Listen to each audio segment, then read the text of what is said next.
Hey everybody, it's Fight Club Hubs. Welcome to another wonderful episode of GVN Live.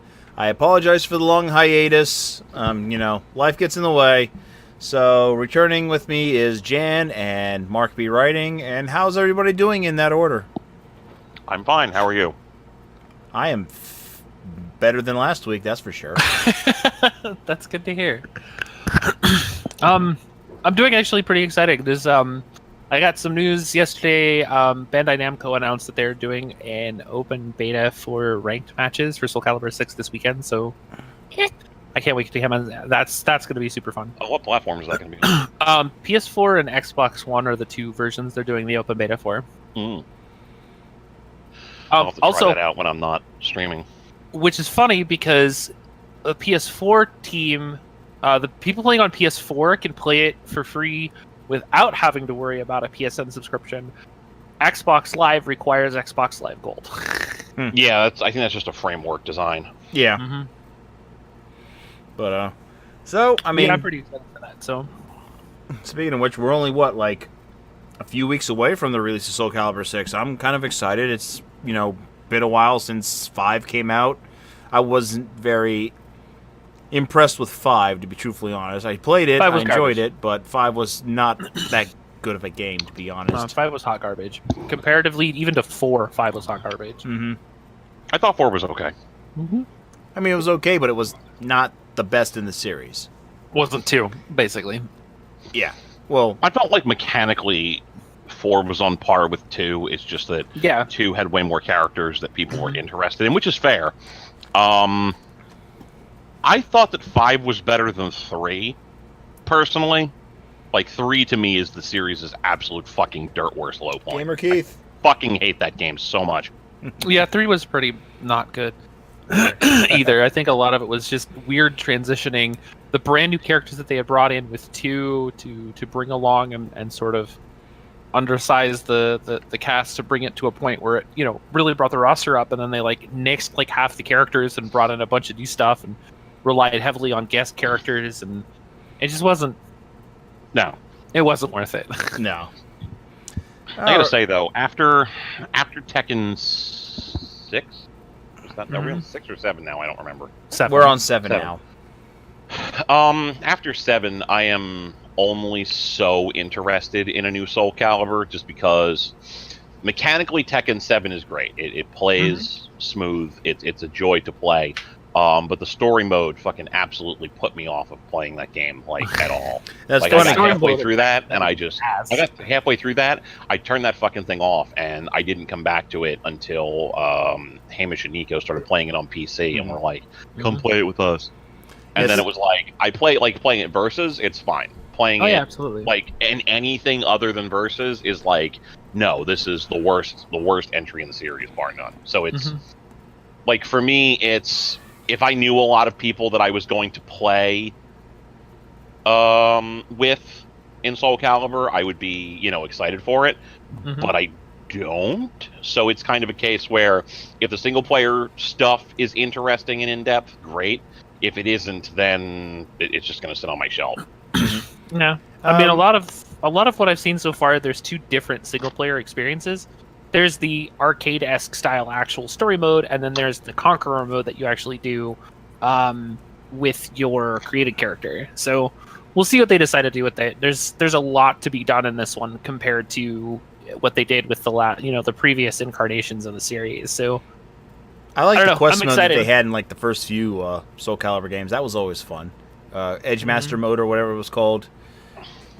Yeah, Edgeward mode. Yeah, which was fun. You travel around the map and all that stuff, taking on various, fights of different varying difficulties and all that stuff. That was fun. But anyway, it's good to see you guys once again. Got a fun little show here. We're gonna talk a little bit about a recent internet phenomenon. We're gonna talk about something coming out of the Sony camp, and some recent sad news in the world of gaming with TellTales. So we'll start off with the most baffling thing to come out in the last couple of weeks on the internet, and it just keeps blowing up and getting worse and worse and worse. And that's this whole Bowsette bullshit. And to put it in perspective, is that what we're starting with? Yeah, I guess that's what and then we're gonna yeah. So Okay. the Bowsette nonsense. It started off really a couple weeks ago when the Nintendo Direct came out and they showed off Toadette for the new Super Mario Bros. U port, and Toadette has the ability to get a crown and she can transform into a Peachette. So for some reason, then somebody made a little comic of the ending of Super Mario Odyssey, and then Bowser decides to whip out the crown, puts it on him, and he transforms into Bowsette to try and make Peach jealous. And the internet didn't stop. They didn't stop, and they just got thirstier and thirstier, and I just want to put my head through a fucking wall. The last 3 or 4 days, my feed and Twitter has been blowing up with ranging from mild to extremely ecchi to straight up X-rated Bowsette and Boozette and all kinds of new concoctions being created by this damn crown. And okay, first off, this is Bowsette, by the way. There you go. This is one of the fan arts, one of the millions of pieces of fan art that's out there right now. I'm not gonna lie. She's good looking, okay? That's nice. How much? And the blonde, fair-skinned one is the one that is most commonly going around. Though, considering that Bowser himself has red hair, it seems like you would think that, you know, Bowsette would probably have red hair as well. But fucking whatever. Can I just say, before we go any further forward, I feel really fucking bad for the person who drew that comic. They went from having like 73 followers to 30,000 in like 4 days, and the poor person is fucking shitting themselves on Twitter. They can't believe it. Oh yeah. All it takes is one thing. That's all it's like. That's all the internet is about these days. It only takes one thing for some person to just absolutely just explode. Like, that's all it takes. Here's the problem with that. That poor son of a bitch is gonna have to live up to the fact that he created this whole problem, and now he's gonna have to live with the fact that he created that, and he has to live with the fact that now he has all these followers that are going to expect more of this crazy shit every time something like this happens, and it's like, well, that's not pressure 50, at all. 50,000. Even more. Oh wow. Yes. Oh boy. That's ridiculous. I have to say, I did find it really hilarious seeing the fake Miyamoto accounts posting the picture of the crown saying, this was a mistake. I mean, there's another comic that another artist drew that was the three of them. It was Mario, Prince Peach, and Bowser standing over the crown, and Peach is holding it and says, you have to destroy it. We're going to have to take care of this. And she tosses it into this giant pool of lava. Oh, yeah. And I saw that. It starts sinking, and she's all like, finally, the evil is completely destroyed. And the next thing you see is this giant lava princess just bursting out of the lava. Just Ojo-sama laughing at them. I'm just like, okay, yeah, no, Yeah, that's fine. over on the side, Bowser was crying, saying, I liked feeling sexy. Yes. Except for the fact that furries have wanted to do things with Bowser since like 4 years ago, so it's like, that's a thing. Yeah, I mean, it's like it's been a thing for a while that various different groups of people have wanted to have sexual intercourse with Bowser. I do feel as though it's probably a little silly that, you know, like certain people are like, oh no, this is the first time that this has ever happened or whatever. But for the most part, I think most reasonable people are just kind of looking at it as, yeah, okay, this is whatever it is. It's fine. It's here. Just do your best to ignore it and go about your day. What was that one that I saw? So, let's see here. We've gone from cat girls to wanting to do things with video game consoles, warships, gay cats, lowly dragons, the planet, are cells and now Bowser. Again. Don't forget Internet Explorer. Oh yeah, the right. Internet Yeah, Explorer Internet waifu. Mm-hmm. Ginjinkas are not a problem. Like, Ginjinkas are a thing that have been around for a really long time. Wait, sorry. The problem What's is that term that again? Ginjinka. It's Japanese for over costume. Basically, it's like the easiest way to explain it is basically wearing somebody else's skin, but doing so in a fashion that is akin to cosplay. So basically, you put on like a big onesie with a hood, and that's basically what you're doing. This is basically the sort of the same idea of we would call it anthropomorphizing something that would normally not be animate or be traditionalized as something that would, have boobs, and put it into a position of sexual fantasy beyond normal means. In a case like this, you've got things like Bowsette, Bowsette, Chain Chomp, whatever you want to think about. It's like anything that you can put the crown on.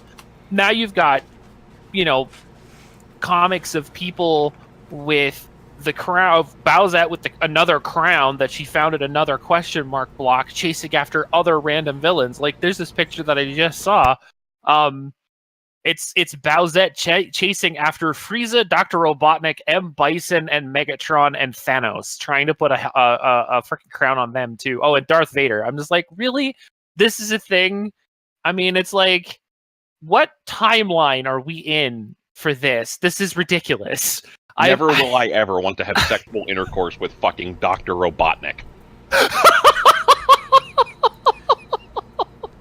Like, listen, it's just like, okay, like, that's listen, a thing. Like we've seen like, the nude Thanos at this point. We all understand that he has a big purple penis. Fine, whatever. I'm sure that there are people that are into that. I imagine that, like, female Thanos would have like huge boobs and also be bent on world destruction. Whatever. Some people would be into that, I guess. But Dr. Robotnik is basically going to look at best like Roseanne Barr ate Roseanne Barr. Wow. Well, at least you got Sonic. They're putting the crown on Sonic now, so I bet. Would that be a consolation prize? I don't want to fuck Sonic either, but at least I can understand why people might want to fuck a female Sonic. I mean, you're not wrong.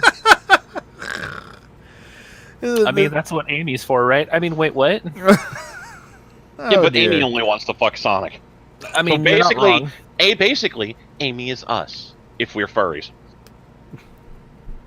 And we're not, but that's okay. No. I look at it this way: like, internet You culture might be, is. man. Wow, thank you. Ooh.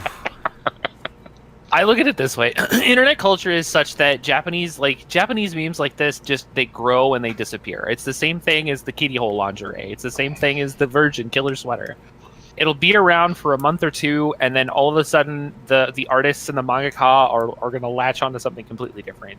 The only reason that something like this blew up the way it did was because it just happened to be something that's not just, anime related, that it also has to do with a mainstream large video game franchise that literally everyone has been waiting for something like this to come up to basically say, okay, this is a thing we're going to latch onto now. This is a thing that we're going to just literally milk forever. And it's like, good. But, I just have to ask.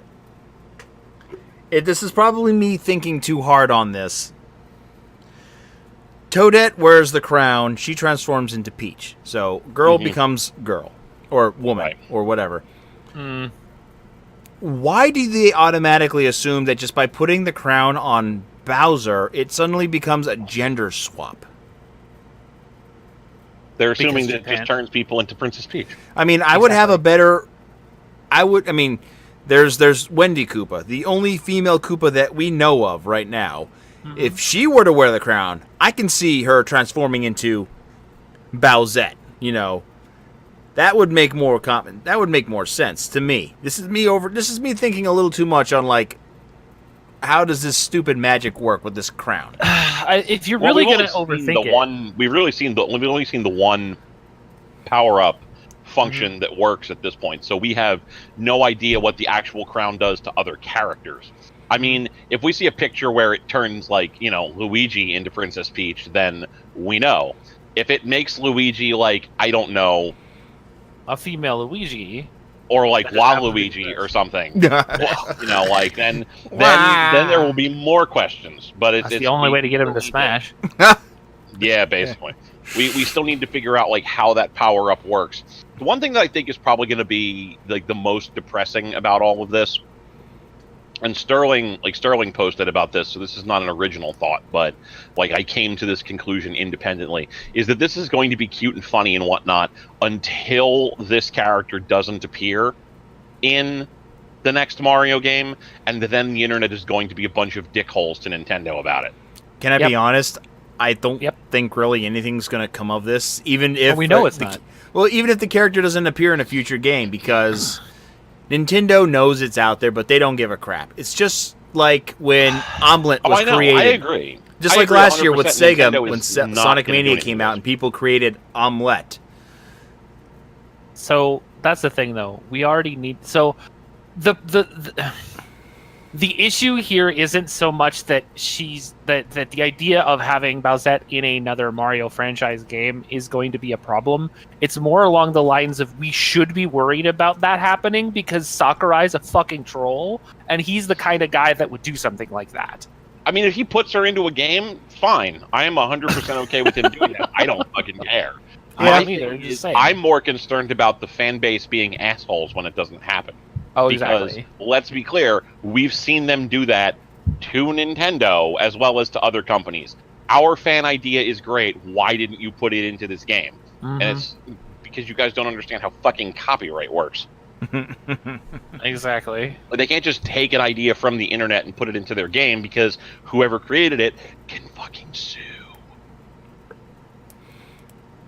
Yep. Internet culture's great, isn't it? Of course, I mean, like, they could just throw this guy, like, $20 and be like, you know, here, we'll give you a fucking tweet and $20, you know, can we use your thing? And he'll be like, sure. I'm sure that he would be thrilled that Nintendo contacted him to use it. Or her, I don't know what gender this creator is. And then, like, that would just be the end of it. But, like, I don't think Nintendo is going to care enough, honestly. So how much longer until you think, you know, the Bowsette fad just ends? Like, I give it probably till next month. They'll slow down. Slow down? Like 2 weeks. Yeah, 2 weeks. The cosplayers are going to extend the lifespan on it a bit because a bunch of them are going to be throwing together costumes of various capacity. But it's going to start slowing down within like 2 weeks. Oh yeah, for sure. I just can't imagine the lifespan of the standard meme is usually 2 weeks to a month. Yeah, well, average, yeah. But some of the memes just seem to just don't want to go away. Like the Knuckles "Do You Know the Way" is still going. That's already. I mean, it still exists in parts of the internet because like certain parts of like mainstream people latched onto it. But for the most part, it's basically dead. Yeah, and right there, Gamer Keith talking about what about Halloween, and that's why I'm thinking that this is going to probably go on till the end of the month because easily. Yeah, there's going to be, you know, a bunch of people who are going to make costumes, not just cosplayers, but people who want to dress up as Bowsette because they like it. It's still going to slow down by that point. Like that's a few people are going to dress up as it, but it's not going to be anywhere near as big as it is right now. You're not going to see it all over Twitter nearly as much. You might see it get some extra life with Halloween, but after that, it's basically just the occasional thing you'll see pop up. By the way, if you're now tuning in, this is GVN Live. I am joined by Mark B. Writing and Janice. This is a bi-weekly podcast that we do every other Tuesday. Today's topics are Bowsette, PlayStation Classic, and TellTale Games. So, feel free to sound off in the chat. We love to talk to you people. We're just about done with this topic of conversation, however, so give us your thoughts on the whole Bowsette nonsense. Any final thoughts about this, by the way, guys? Yeah, I don't really have any opinion on it, honestly. You know, as I get older, I generally try to avoid kink shaming unless, like, you know, your fetish involves, like, poop or pee. So... Listen, that shit's gross. Fuck off. But like anything else, anything else is fair game. Like, you know, do what you want, do whatever makes you happy. I have friends who are furries, so it's like I don't think it's a particularly big deal that Bowsette exists. And I don't even think that there's a lot of people necessarily who want to fuck Bowser or whatever. They just think that it's either funny or the particular rendition of Bowser is like aesthetically pleasing or whatever, because, you know, she's tall, blonde or redheaded, has a large chest, a tiny waist, and a huge butt. It's Thanks, anime. Yes. Everything's perfect She also because has you a make it tail and like 100-pound shell on her back. Listen, Monster Musume exists, and I've watched it. I still haven't watched it. I'm done with harems. I don't care for it being a harem anime. I just thought it was vaguely amusing, and it's still vaguely amusing. I would have probably been like more okay with it if it had just been like one character and they experienced the whole thing, but whatever. Not the point. The point is, like, this is, you know, not a thing that's as weird as it would have been even 10 years ago. There's a lot of people who were, as the image that I posted into our Discord chat said, this is a conflation of a bunch of different things. Fan artists love the idea of it because it's just a fan art thing that they can create that is a culmination of other people's efforts that allows them to expand on the concept and, you know, get eyes on their stuff. Villain fuckers want to fuck villains. This is not a difficult concept. Yes, please. Furries want to fuck anthropomorphized monsters and, you know, things. Really horny people want to fuck anything. I want a girl to beat me up people want a girl to beat them up, and people who have non-traditional gender views on characters are like, oh, it's a female Bowser. Okay. All of these people have conflated to make Bowsette popular, which is fine. And that's just kind of what it is. Okay, well, I don't particularly care for this whole thing, but I just really thought it was an interesting thing to talk about. And I just wish my friends could just, you know, stop flooding my feed with this shit. Listen, there's only one solution that you delete them off my Facebook. No, mute hashtag Bowsette or join us. Okay, One of us. Okay, well, anyway, moving on to our next topic right now. Look at that segue. We're going to talk about the PlayStation Classic, which was unveiled at TGS. Riding on the curtails of, you know, Nintendo with two successful retro consoles of their own, the NES and SNES Classic. I'm thinking this is not a good idea because I personally, while I am a fan of the PlayStation, I still have a PlayStation 3 that I can pop my discs into, and that's a system that is still relatively recent that I can play these games on. Some people have, you know, multiple means to be able to play their games officially from Sony on their systems, their PSP, their Vitas, their PlayStation 3s. Granted, they've also said that the system... Here's the two things that I'm not a big fan of. One is the fact that it's apparently going to be all third-party games. At this time, yeah, during the PlayStation era, Sony didn't really have a whole lot of in-house games on their own. What made the PlayStation popular was their strength in third-party games. That's why the first 5 games they showed off were a couple from Square Enix, like Final Fantasy VII, and a couple from Namco, which is, you know, the racing games, and Namco was pretty good at that. That was Tekken and, what was it, Ridge Racer was the other one? I'm not sure. They have a total of 6 games announced for it at this point. Yeah, 6 games out of 20. I'm sorry, 5 games announced. Final Fantasy VII, R4, Tekken 3, Wild Arms, and Jumping Flash. I mean, that's cool. Here's 2 other selling points. Because of the fact that they have to get so many third-party games onto this system, they got to pay licensing fees. So that means you're going to have to increase the price of the system. And on top of that, the system is not going to come with a power supply. So you're going to have to buy that separately. Now, hopefully, it can use the same power supply as... I mean, if I look at the back of the system, right, it looks like it's a micro USB. So maybe I can use the micro USB supply unit that I got with, like, my SNES or NES Classic. If not, you have to go out and pay maybe $15 for a new one. Which is, you know... Okay, so now you're looking at maybe $115, $120 now for this system. And and it doesn't come with DualShock controllers. Okay, I get it. You're going for the classic aesthetic of the system at launch, without the analog, just the bare bones PlayStation 1 classic controller. I think that's stupid. And none of the games, thus far, none of the games that were announced utilized, short of maybe Final Fantasy VII, utilized any of the dual analog controllers anyway. So it's like, what's true. But this will go on to my other thing. I think Sony, with the way that they're designing this and the fact that they have these specific type of controllers, they're pretty confident in their ability that they might prevent hackers from breaking into the system. I mean, and I don't believe that's going to be. I believe that this system's going to be cracked within a week, and people will want to put games on there. And you know what's going to make these people upset is they can't play their dual analog games on the PlayStation Classic. Yeah, but unless they get like a third. Sony, it doesn't behoove Sony to care what those people think. To be no, fair. Absolutely not. Mm-hmm. But a lot of the people who bought the NES and the SNES Classic, a lot of these people knew that eventually that this thing was going to be cracked and that they could be able to put more games on them. That's why the SNES Classic was selling pretty damn well within the first year of its release.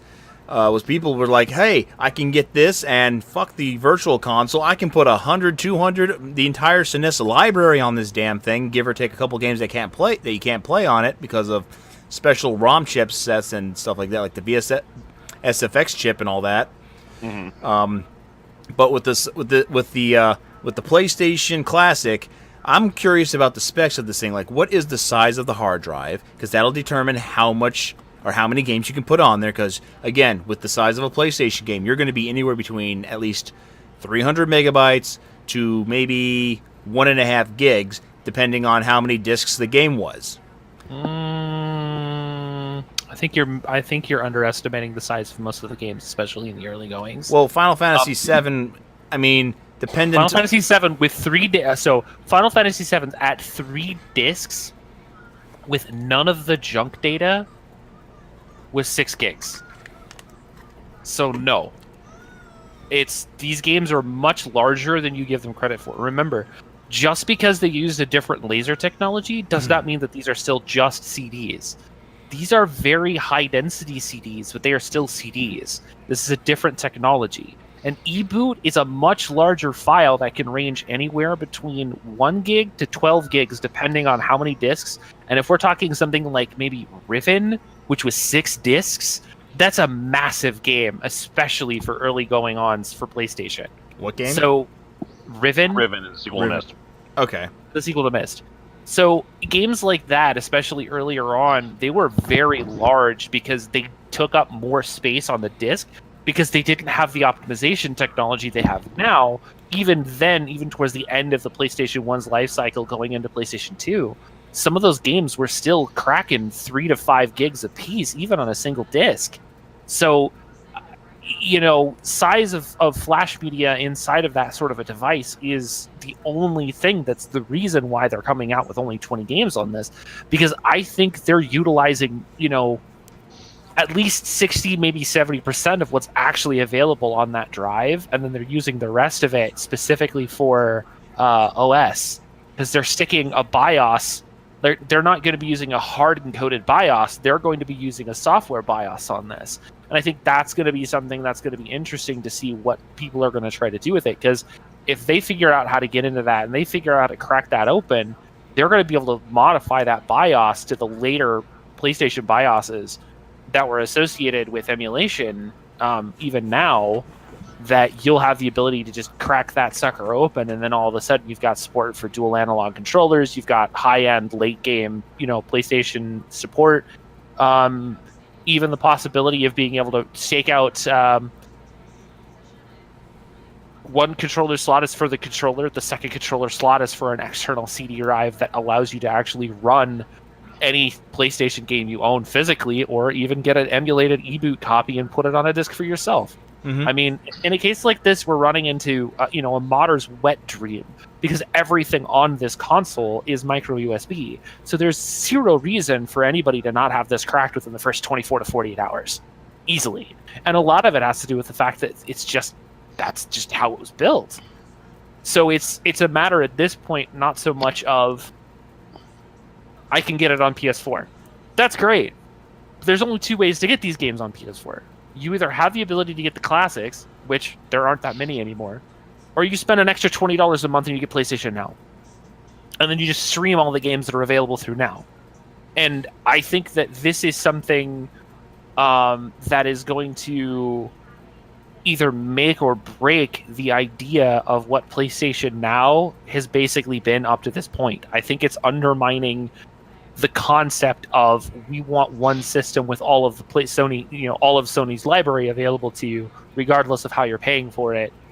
And something like this is basically a collector's nostalgia trip. I don't feel like this was a good choice. Is it something that I'd be interested in getting? Sure. Is it something I think I want to pay money for? Probably not. I think that the idea behind what they're doing with it and the concept of having a physical PlayStation 1 again, well, great, is I would rather just have an actual PlayStation 1 and just and just buy the games again. Or in a case like this, if I'm feeling extra saucy, I'm just going to blow the a month and just get PlayStation Now again. There's no reason for me not to. I've got a fast enough internet connection that I can download most of these games in under, 10 minutes. I've got a larger monitor that runs at better, higher FPS, frame rates with better resolution and, a better refresh rate than any of the CRTs I probably was running the old PlayStation on in the first place. And, even if the console itself comes out and it's got a small library of only 20 games, most of the games that are going to be on there are games that aren't really going to be short games either. They have either high replayability or they are multiple hours across multiple original discs of content. I mean, Final Fantasy VII alone, as an announced game, at its fastest is, 14 hours? About 12 to 14 hours. Yeah, and its slowest, you're looking at over, 200 hours worth of gameplay. I mean, I've got that across 2 different systems for Monster Hunter twice. So, yeah. I mean, I get replayability, but I also get that the reason why this is both considered to be a good and smart move and a not so good and not so smart move is purely because of the fact that we don't know what other games are coming on yet. Because they've only announced a very small amount of the library.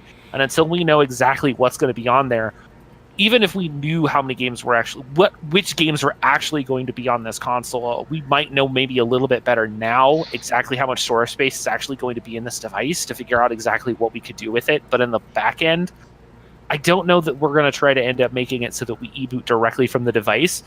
They're probably going to figure out a way to make it so that you can just use an external drive. Okay. I got a question to pose to you, Mark, but real quick, if you're just now tuning in, this is GVN Live, our bi-weekly talk show that we do on Tuesdays. Joined by Mark B. Writing and Excalibur Mite, and I'm Fight Club Hubs. So, my question to you, Mark, is, and I think Jan touched on this a little bit, but I think you could expand on this quite a bit. The Super Nintendo and the NES Classic were successful for a couple of things. Not just the nostalgia trip, but at the time, the future of Nintendo's Virtual Console was practically up in the air. Like, everyone was leaning towards, it's not going to happen with this future Nintendo console, which ended up being the Switch. So, a lot of people were really going to jump on that, and it became successful. Whereas, like Jan talked about the PlayStation Now, which is something that's still going on, will that bite Sony in the ass? Because it won't be as much incentive to want to buy the Sony PlayStation Classic. No, not at all. There's going to be that first run of the thing is going to sell out. I'm pretty sure the pre-orders are already gone. If they're available. It's going to sell out. That's just how it's going to be. I don't think it's going to be anywhere near as successful as the NES Classic and the SNES Classic, but I do think that there's going to be a huge speculation market who's going to try to jump on this. Like, this is the thing. This sort of a thing is going to appeal to a bunch of different subgroups. There's going to be people who are going to want to play the classic games with as little difficulty as possible. People who, played a PlayStation and then haven't really bothered playing since then, who are going to be like, hey, I remember X, I want to play X, let me get this so I can play X. There's going to be the people who want to try to hack the thing just to do it. There's going to be the early adopters. There's going to be the people who like to speculate on this sort of stuff, who are going to purchase this expecting it to blow up in price so that they can resell it on eBay, whatever. I don't think they're going to move nearly as many of them as Nintendo did, partly because I think that Sony is in a very difficult position with how readily available their classics are, sure. But I also think there's going to be an issue as it relates to what content is going to be on this device that's going to motivate people to buy it. Like right now, we only know about 5 games, and I'm going to be honest, maybe Final Fantasy VII is going to be something that might sell people into buying a tiny PlayStation. I love Ridge Racer Type 4. I think it's great. Most people don't give a fuck about Ridge Racer. Mm-hmm. Most people Tekken don't remember Ridge Racer. Yeah, yeah. Like I like Tekken 3 perfectly fine. I think that if you're a Tekken head, you're already going to have another version, and you're not going to necessarily want this tiny portable console that lets you play Tekken 3 on it. I don't think that's going to be a big seller. Nobody gives a shit about Wild Arms, even if it's a good game. Nobody gives a shit about Jumping Flash, even if it's a good game. Okay, well, let's speculate out a little bit. What options do we have? Well, we're probably not going to see Spyro or Crash Bandicoot on this thing, because they just did the Crash Bandicoot remaster, and technically Naughty Dog has that anyway. That's not necessarily a Sony thing. Well, Universal owns the both the Spyro and the Crash Bandicoot license right now. Okay, so that's not going to be a thing that they can license on demand, and Universal is certainly not going to be likely to give it to them without a lot of money that it's just not going to be worth. Nope. Okay, we'll probably see a Twisted Metal, I think, unless they are desperately aiming to keep this at a certain family friendliness level. Even then, you could probably get Twisted Metal 1 or 2 in there without it being a big deal, but it's going to be Twisted Metal 1 or 2. I would be surprised. Okay, outside of that, what do you got? Maybe Jet Moto? Maybe, and that's if Konami is playing fair. Maybe Metal Gear Solid or Castlevania Symphony of the Nights. Yeah, but I'm just saying, from those are possible, certainly, but those are going to be things where I can play those elsewhere. Yeah, with little difficulty. No. The big appeal of the Nintendo thing is that all of the games that they dumped on there were bona fide classics that a lot of people wanted to have readily available. Another thing to keep in mind also is that PlayStation era games don't hold up. The 3D games in particular look like shit. Oh yeah? What are you talking about? Busby 3D still holds up to this day.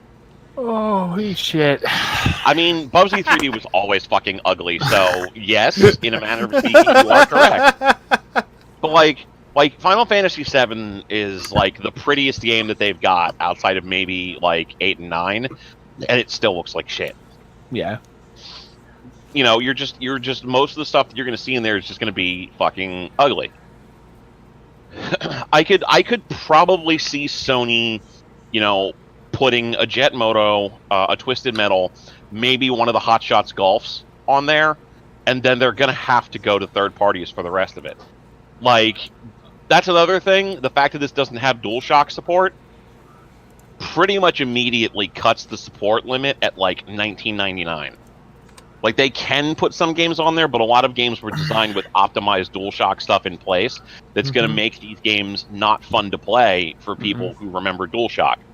So you're not going to see the updated versions of Resident Evil and Resident Evil 2 if you do see a Resident Evil game, because those games played better with the DualShock mechanics. You're definitely not going to see fucking Ape Escape, because that game was designed exclusively for DualShock support.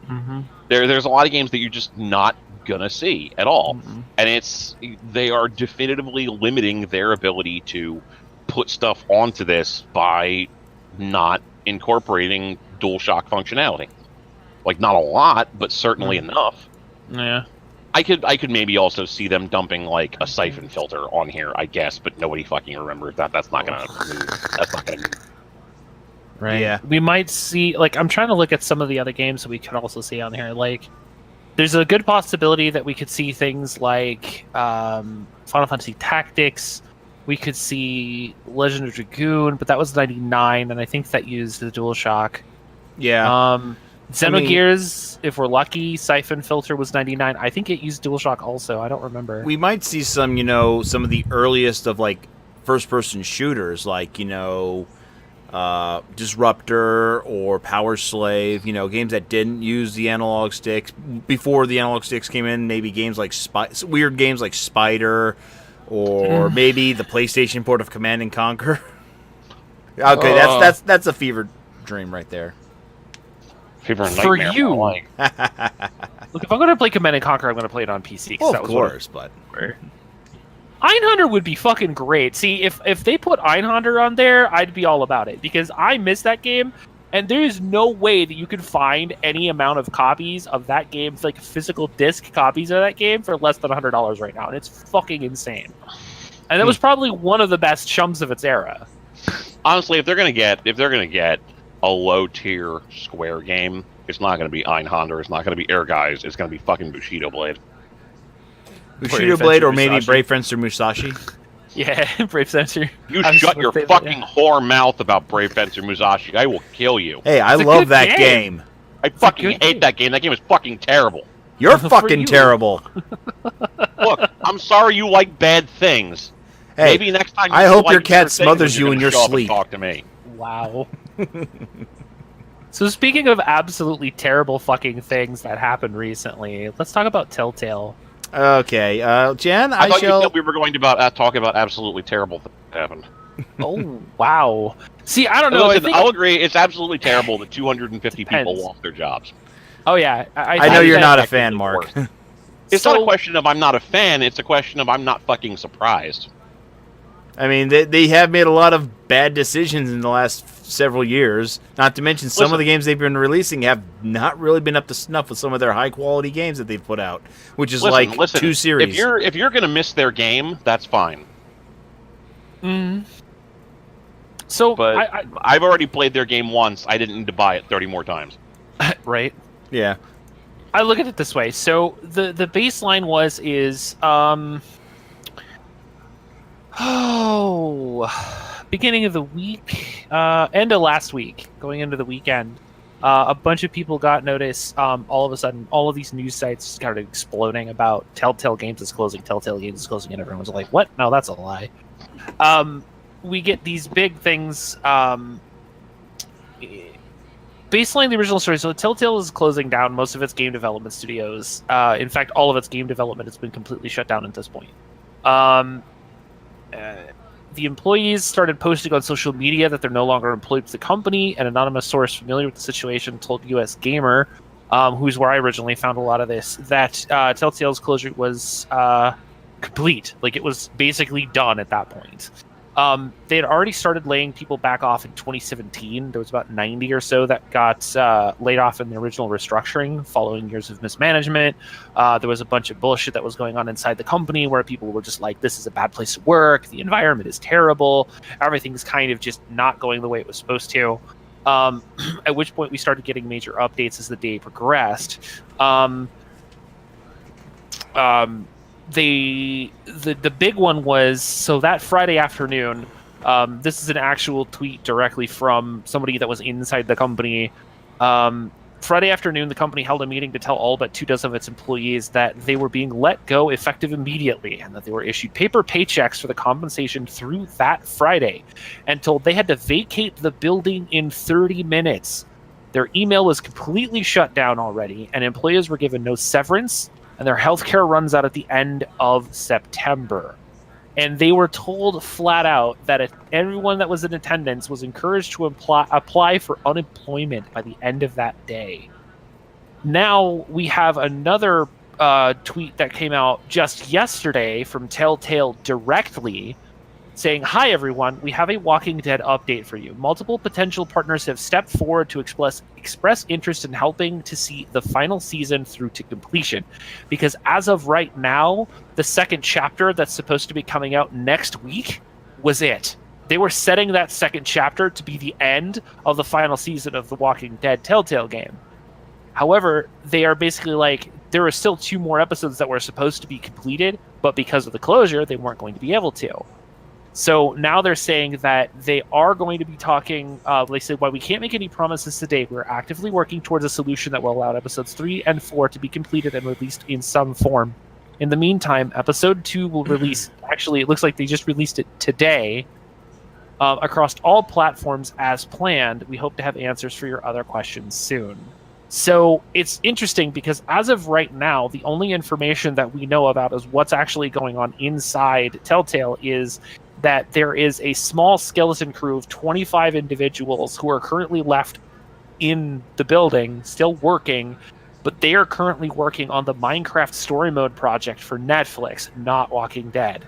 So at this point, the Wolf Among Us 2, the Stranger Things game, any sort of updates that we may have had from any additional franchise opportunities that they may or may not have already had in the works are all gone at this point as well. So any hope of any sort of future other games that they were working on, those are gone and taken care of as well. So at this point, that's it. That's all she wrote. TellTale is done. It's gone. It's closed.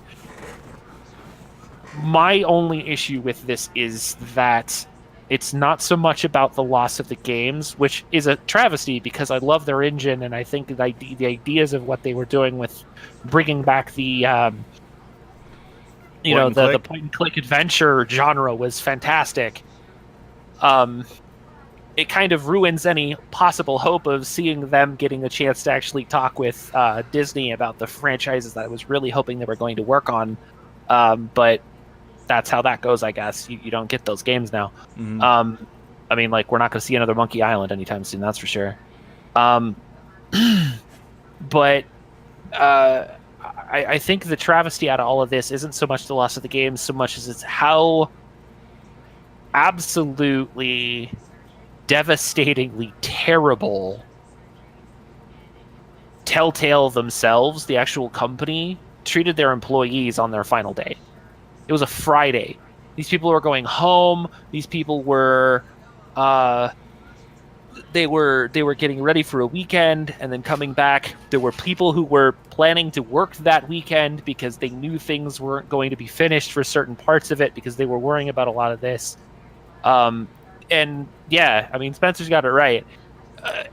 People that were employed on Friday and weren't at the end of Friday started posting all kinds of just internal things that they were working on and all of that. Like they basically said, to hell with the NDA. They said, well, if we're not contractually obligated to your company anymore, that means the NDA no longer applies to us. And they started spoiling and leaking literally everything that was going to happen, especially with like The Walking Dead and stuff like that. And it's crazy how just a massive amount of response the internet, both on Tumblr and on Twitter, blew up at this happening. Like, it was crazy. And it's silly because but maybe a week or 2 weeks ago, WildStar shut down. So that's another studio, and then this just completely overshadowed it. Like, everyone's like, oh, an MMO shut down that was actually kind of a big deal and had a really decent community and had some really nice people in it. Oh, but TellTale's closing, so that's a thing. But it's like, I think that everyone always says that big news happens in threes, so it's like, who's next? Capcom Vancouver also shut down. Exactly. Yeah. And that's basically what ended up happening, is we lost the Cryptic Studios team shut down, and they're not working on WildStar anymore. It's gone. And then Capcom Vancouver gets shut down, so no more Dead Rising. And then TellTale happens, and I'm like, oh, okay. So there's your 3. In the month of September, we have seen 3 game studio closures because of this. The only other thing that I know of personally that I'm like super kind of just like, I really kind of just doesn't happen and like goes over and he heals and is, becomes better is Nobuo Uematsu actually stated that he is taking the rest of the year off because he's to ill, make sure that he can stay healthy. That's kind of a big deal because if anybody that knows anything about Final Fantasy or anything Square Enix knows that name, because he's been doing video game music for the last decades. 30 years, at least. And so to hear that he's not feeling well, and I hope only the best for Uematsu-san, simply just because they're not exactly sure what he is. He's sick from. Just real quick, just want to say thank you for tuning in. This is GVN Live. I'm Fight Club Hubs, and with me is Jan and Mark, and we're right now talking about the sad tale of TellTale. So please continue, Jan.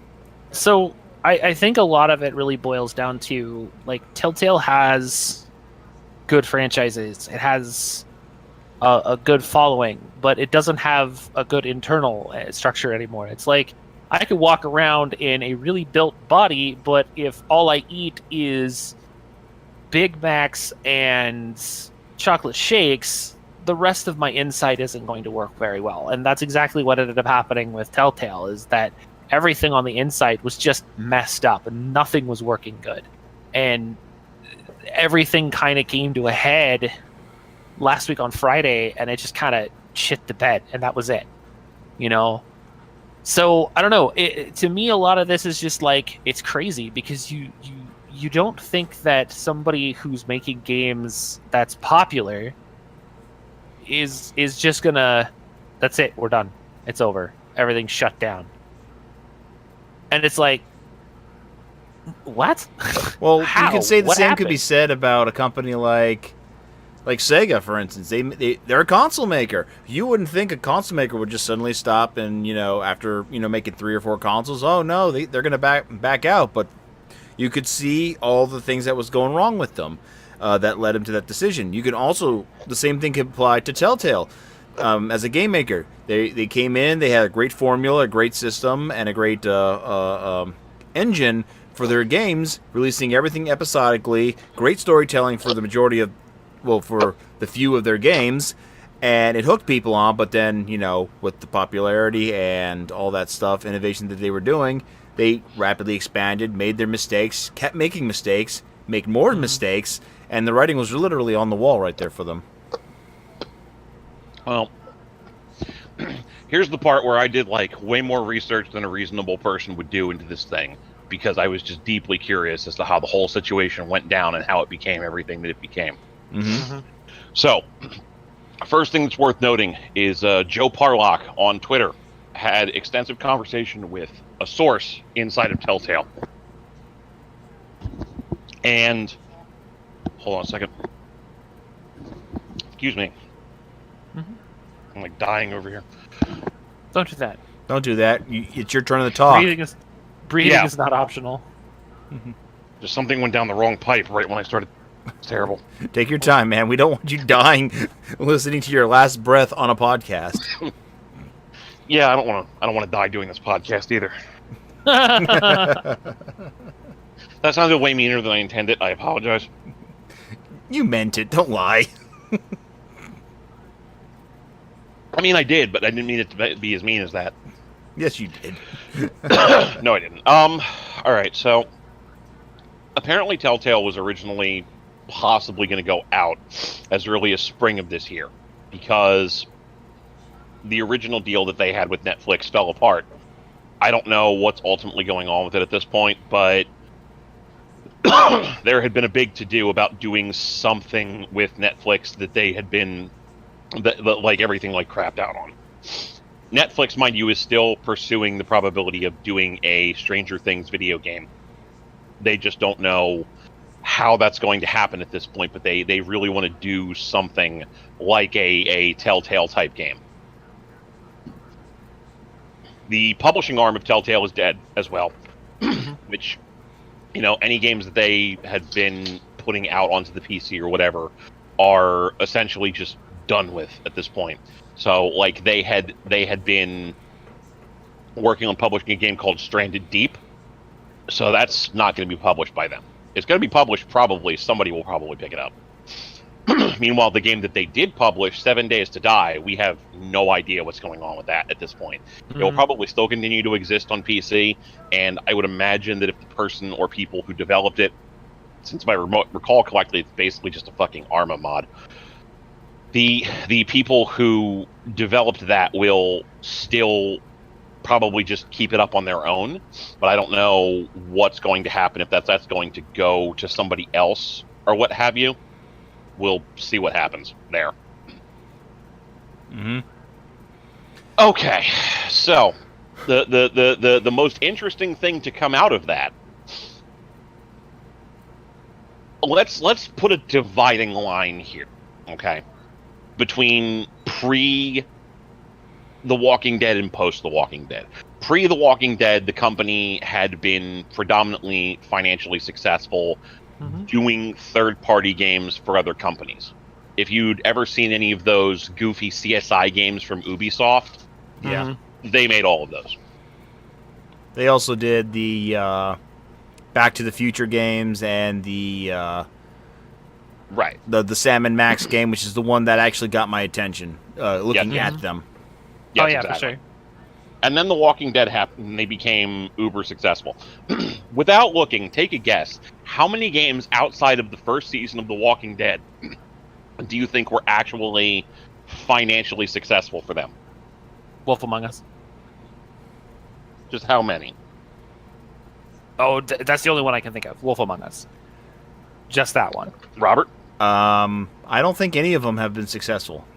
2. Okay. Minecraft Story Mode, somehow. That's one I was. Yeah, I forgot and about 7 that. Days to Die. Really? Everything else they made just tanked. Really? Batman in particular tanked. Well, that I knew. That was a bad It was game. the worst commercial failure for them out of anything they made. Huh. Now, another thing that's worth noting here, I went and I looked up like what TellTale is doing and how they're doing it and everything. Now, let's be clear. I have deep frustrations with the way finances are handled from a gaming perspective. We can't get accurate sales numbers for anything but the first season of The Walking Dead because video gaming as a genre wants to be treated like every other form of media, but doesn't want to have to play by the same rules as every other form of media. So we can't get accurate sales numbers for anything but the first season of The Walking Dead. That's a problem I have with every company. But this in particular is a problem right now with TellTale because we had, like everybody's saying, oh, I had no idea this was happening. Like, I knew that they were going to go out of business sooner rather than later following the business model that they were following. The fact that it happened now was a little bit of a surprise, but I knew it was coming. Because I have never really been a fan of TellTale post-Walking Dead. Pre-Walking Dead, they made some really good shit. I thought Strong Bad's Cool Game for Attractive People was neat. I thought the Sam and Max games were neat. Even Poker Night at the Inventory was amusing. Oh, yeah, for sure. I just don't care about their game that they have been releasing over and over and over and over and over again since The Walking Dead came out. I was not a fan of The Walking Dead. I was not a fan of any of the games that came out post The Walking Dead. I thought. What, you didn't like Jurassic Park? That game came out pre-Walking Dead. No, it came out after Walking Dead. Like, I'm 90% certain that it came out before, but let me double check. I'll double Release check it. dates. Sam and Max. Sam and Max. Tales of Monkey Island. It came out 2011. Oh wow, it came out that long ago. Yep, I 2011. It came out November 15th, 2011. Walking Dead came out April 24th, 2012. So like 6 months. Wow. Okay, Yep. It feels like it was more recent than at least in the last 5 years. I thought, because I thought this game came out just before Wolf Among Us, but I guess I was wrong. Now, but yeah, so like the games that came out before The Walking Dead were all fine to varying degrees. I don't think Jurassic Park was as developed as well as it should have been, but I think it's a good game. But yeah, every game that came post Walking Dead was just that game. And the other thing to really keep in mind is that they grossly oversaturated the market with their shit. And we do at least have Steam Spy, which is still not accurate necessarily, but it's more accurate than nothing. So just taking the sales from The Walking Dead onward into consideration. We know for a fact, because TellTale announced it, that they'd moved 28 million units. Individual episodes were purchased. Now, we don't know what purchased means in this context, and some people out there are going to be like making the wanking gesture of, yeah, we know what that means. We don't know if that means, for example, through Humble Bundle, which would not have made them any money because it would have all been donated to charity. We don't know if that's during Steam sales.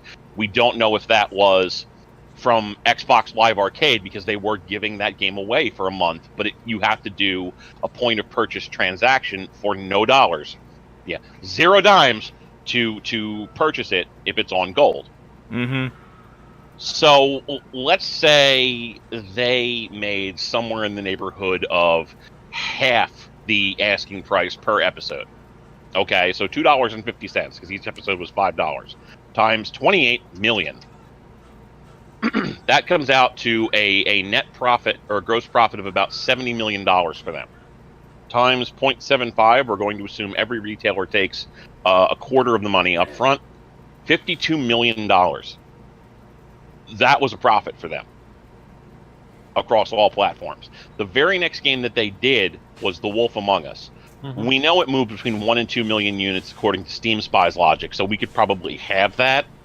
The Walking Dead Season 2 also did between 1 to 2 million on Steam Spy. For reference, Walking Dead did between 2 to 5 million. Those two games combined, plus Poker Night 2, came out in 2013, probably made a sum total of more than $52 million in gross profit. They didn't turn a profit that year. Wow. Yep. Interesting. And the financial decay goes on from there. The next games that they released in 2014 were Tales from the Borderlands and Game of Thrones. Both of those games basically did sub 1 million units. Really? Yep. Minecraft only did 200,000 to 500,000, but I'm assuming that license was probably next to nothing for them financially. Because that's the other thing, is you're throwing that licensing money at the person you're borrowing that license from in order to make the game. So it's The Walking Dead probably was a decently expensive license for them to grab, which is why moving, 2, 3, 4 million units of that game didn't do shit for them, because that license is probably grotesquely expensive. Tales from the Borderlands, if Gearbox is charging like an absurd amount of money for that license, just fuck Randy Pitchford and his stupid ass. Nobody gives a fuck about Borderlands at this point. Right. The only thing anybody cares about with Borderlands at this point is Mr. Torg. Literally everything else is just like, yeah, go fuck yourself. G-Mark, tell us how you really feel. Listen. The last Borderlands game that came out was the pre-sequel, which didn't make money by all indications. They haven't made a Borderlands game since, and all the games that they have touched have tanked. Nobody gives a fuck about Borderlands. I want to call it the curse of Duke Nukem Forever. The minute they picked that up, everything that they've touched has been garbage. Look, I look at it this way. They had a great idea with what they were doing with Borderlands as a series, and some of the comedy in the game is actually fucking gold. It is. But at the same time, it's like, it's basically Gun Diablo, and it got completely overshadowed by Destiny. So, I don't know. I kind of prefer Borderlands to Destiny, to be honest. That's just me, though. Most people do, but that's the problem. Because the other games that they came out with in the series weren't good, that's all you get. So it's that's, again, like this is all estimation that all of these sales, just all these situations where they had hideous player atrophy from game to game.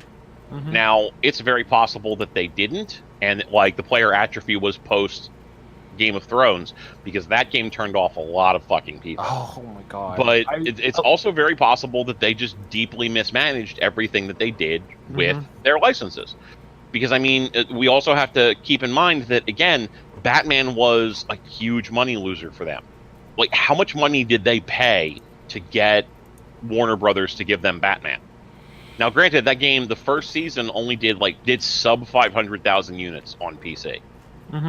I can't possibly imagine that it did any kind of great sales on the console either. But how much money did they pay Warner Brothers to get Batman? I'm sure Warner Brothers was really charging them pretty high.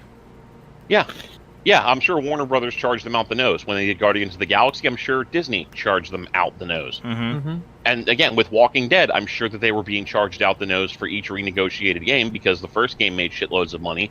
Every other game you're going to make is too. Never mind that The Walking Dead has consistently been less and less popular as time has gone on. No, we're just going to keep charging you money because this game was super popular for you guys. Mm-hmm.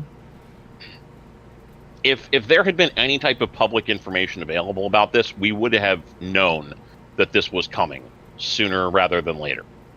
But we didn't. We had no idea that this was happening because we don't get to see that kind of information at this point. So, oh well. Yep. Some of the things in regards to TellTale games, I mean, granted, I did say earlier that, some of the things they did were kind of, like, innovative, but at the same time, I think it hurt them a lot. Like, I talked about the fact that they started putting their games out in episodic content, but in the long run, especially for, games that are not going to get finished now, I think episodic gaming content, unless done right, is kind of a bad idea, especially for point-and-click adventure games. Granted, it allowed, franchises that have been dead to return, like Monkey Island, Sam and Max. I was maybe hoping they could find some way to get a Space Quest game in there, but yeah, wishful thinking. But, wasn't good to begin with. But, I mean, this episodic content idea coming from them has, rubbed off on other companies to give it a shot. I mean, let's look at Capcom for crying out loud. They did it with Resident Evil 2 Revelations, or Revelations 2. That went over well, didn't it, Mark? A bit. A bit. I mean, it was a Resident Evil game going back to form. Deeply sarcastic, obviously. Yeah. Yeah. So. I'll admit that the only game that I actually bought that's TellTale was Back to the Future. I got that as well, but I haven't touched it yet. I mean, it's actually not bad. It's actually probably one of the better ones. It's Back to the Future, and it's a weird ass property for something like that. So it's just one of those. Some people just didn't. I mean, it's Back to the Future. If you're riding the nostalgia train, you'll enjoy it. But if you either A, don't, or B, don't care, you're not going to play the game. Like, that's still there is to it. And I think a lot of it also boils down to episodic content in a medium makes sense when it comes to storytelling. When it comes to what they did with point-and-click adventure, episodic content makes sense. I think it's probably the best option for games like this. I mean, look at what's the one that I'm thinking of? Life is Strange. Think about Life is Strange. If Life is Strange had been brought out as one full game, do you think it would have been as popular as if it were episodic? I don't think so. Absolutely not. So having the ability to take these kinds of games and put them into an episodic form where you have to wait for the next chapter, especially if it's a well-crafted story, makes sense. It just does. And I think that continuing that is going to be the norm for adventure games because it's what makes sense. Bringing out one game with all content on it in that kind of form and fashion is fine if you're trying to tell a single story arc. But if you're going to be able to cross multiple story arcs, if you're going to turn it into a grandiose adventure that's going to cover multiple characters, multiple genres, multiple eras, whatever it is that you want to do with it, episodic's the way to go, and I don't see why they would stop anytime soon. Honestly, I think that adventure games as a general thing, I think is the way to go. And I think, and this is just me, okay, the only zombie game that makes sense as a full game is Resident Evil. It's the only one that makes sense as a full game, like as an action style game. Wait, you don't like Dead Rising? Fuck no! That's basically just State of Emergency with zombies. That's why I like Dead Rising. Exactly. But see, the thing about it is, like, for me, if I'm gonna play a beat 'em up, then I'm gonna go play the old school because they did it right. They did it better in most cases, and it felt cleaner. It was simpler. You had 2 buttons. You didn't have to worry about crafting a bunch of bullshit just to be able to get to the end of the game. Like, beat 'em ups are meant to be simple, accessible, and fun. And while the first Dead Rising was kind of some of that, the more they continued to expand on that, the more inane it got to me. Like, again, this is just my personal preference. If I want to play a beat 'em up, I'm going to go back and play Aliens vs. Predators and Final Fight, not Dead Rising in State of Emergency. If I'm going to play a zombie survival game, I'm going to play Resident Evil, not fucking The Last of Us. That's just my personal story bits, because I like the way the game plays better. It feels better to me, because it was crafted specifically for that. Last of Us is a story-driven zombie survival horror game. It is not an action-adventure game that just happens to have zombies in it, like Resident Evil. I feel like The Last of Us and the upcoming Last of Us 2 would have been better in a format that made more sense for that specific genre. Zombies are built for episodic story-driven content. That's just how it is for me. You can have action in it. There's no ifs or ands or buts at that. You can have action in a zombie game. Better if it's not QTE, but I mean, to each their own. Like, I generally don't care for the episodic Resident Evil, just because, like, I felt the story they were telling was garbage, and the mechanics that they used to incorporate into it were garbage. I feel like the presentation in Revelations 1 might have been okay for episodic story content, but the way that they did it in 2 was dick. It was just dick. But another thing that's of note, going back to the core point here, so CEO, or former CEO, Kevin Bruner, made a big announcement about the death of TellTale, citing that he said, I can say I've done everything within my power to prevent today from happening. I've never wanted anything more than for TellTale to thrive. Now, this guy got thrown out of his CEO position back in 2017 at some point because lead investor in TellTale Lionsgate basically voted to have him removed. And he was eventually replaced with former Zynga executive Pete Hawley. Now, I believe Bruner was also a former Zynga executive, so it's like that's neither here nor there as far as that goes. But I do want it to be noted that Bruner himself is acting like, oh, well, I did everything I could to try and prevent this from happening. But he was interviewed before his termination, like back in 2017, and he was like, oh, yeah, everything's great. We're doing really well. Yeah. Batman came out in 2016. And according to sources, was a major fucking financial sinkhole. I just want this on record. This guy, Mr. Kevin Bruner, is a fucking liar. He is objectively fucking pulling shit out of his ass because he made all of the decisions that put this company into the hole. They were going to go out of business under his watch, and the fact that they went out of business under somebody else's watch doesn't necessarily have anything to do with that person. All of the decisions that led to their death happened under Kevin Bruner. Kevin Bruner is a piece of shit. Don't let him run your company, because he will run it into the ground and run you out of business. Fuck him. He also apparently ran the place like it was crunch 24/7. So I'm guessing his belief structure was the company would stay in business because every single person working for him would die. So that's fun. So sweatshop. Yeah. But, not everything was doom and gloom coming out of this. I mean, if you look at the positive things, there have been numerous amount of video game companies that have been coming out of the woodwork, offering support and even telling all these former employees of TellTale to, hey, hit us up. We got jobs. We're looking for people. I mean, which is, which is great. I really hope that a lot, if not all of those people get hired because it's got to be a better position than working for TellTale, where again, every day was crunch day for you, and when you got fired, you didn't even get severance. Like you literally just showed up to work one day and were told you're fired, comma space, get the fuck out. Period.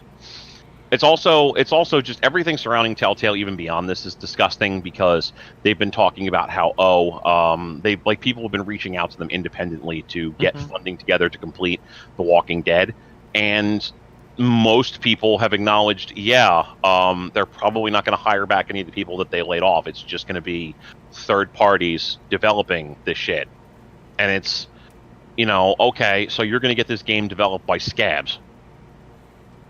So the players will get their shit done, but all of the people involved in actually working for your company, nope, they're still screwed. Fuck them. Yeah, take a sugar frosted fuck off the end of my dick. Well, so that being said, though, there are people that have the initiative or trying to see what they can do to help the people that were laid off from TellTale Games to get jobs, and that they did state that if you're going to post jobs on either Tumblr or Twitter, to use the hashtag TellTale Games, on their posts, because that way people can actually peruse the TellTale Games hashtag and actually know that, hey, we're talking about you guys, we want to help you guys. So it's sad that while the company basically shit on them, the people that played their games still want to help them find a way to continue to do what it is that they love to do, which is make video games.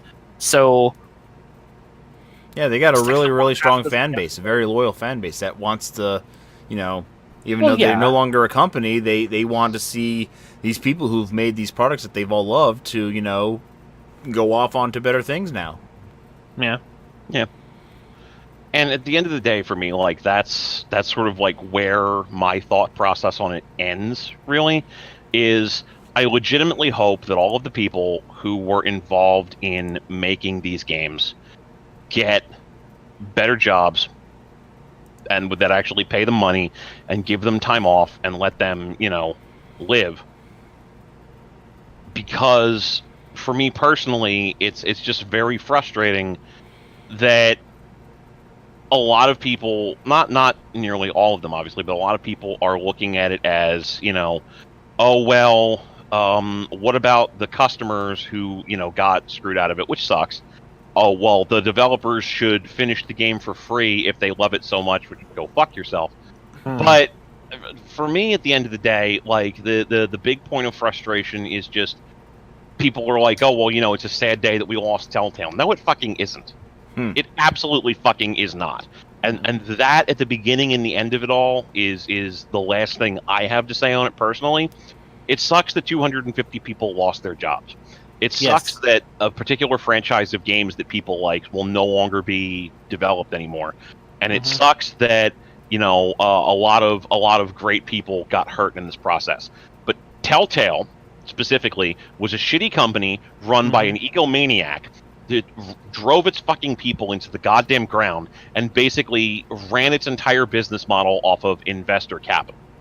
When it came time for its employees to be released, they were canned and basically told, there's the door, go fuck yourself. And now that the possibility exists of finishing the game, none of these people are being brought back, and it's going to all come under scabs who do it. Fuck TellTale. Fuck everything that TellTale was associated with. I feel terrible for the people that lost their jobs, and if you liked their games, I'm sorry that you lost out on that. But the company was a fucking dumpster fire, and I'm not sad or surprised that they're out of business. I'm just surprised it didn't happen sooner. Well, it's you know what? I just really don't think we can end it on any other note other than that. Tragic story right there of a game company, rise and fall, and we all saw it coming, and just it didn't happen soon enough. Any final thoughts, Jan, before we call it a night? Adventure games are hard, but running your people into the ground is really easy if you're an asshole. Yeah. Yes, you're right. TellTale was run by Chads. You're not wrong. I think a lot of it is purely just that in the long run, did we lose out on game franchises or franchises in general that could have been fun to play in an adventure setting? Yes. Did we lose out on a company that was bringing us stuff that was enjoyable for what it was for. Yes, but the problem really lies in the fact that everything they did and how they made that happen was terrible. And it sucks that that's how it had to happen. But then again, at least it wasn't Hello Games. I have more respect for Hello Games than I have for TellTale at this point, and that's where I'm gonna leave that. Okay. Well, anyway, this was a fun night. I want to thank everybody for tuning in, for joining us. You guys are the real MVP. I want to thank you, Jan. I want to thank you, Mark, for joining me as always. And to everybody out there, our next show will be October 9th, because we are a bi-weekly podcast here every Tuesday, 9 p.m. on this channel. If you want to follow anything GVN related, check us out at the official Twitter, which is the GVN official. I don't think I have a link on this page, which kind of sucks, but yeah, check that out.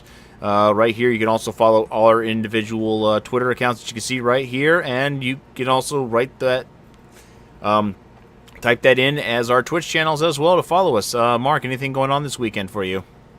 This coming Saturday, I will be involved in two different stream things.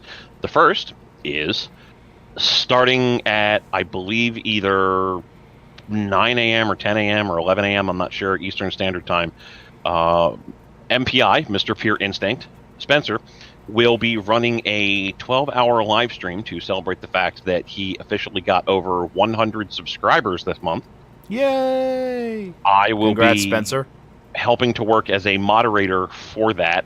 If you want to get more information on that, starting at 11 a.m. Eastern Standard Time, 10 p.m. Central Standard Time.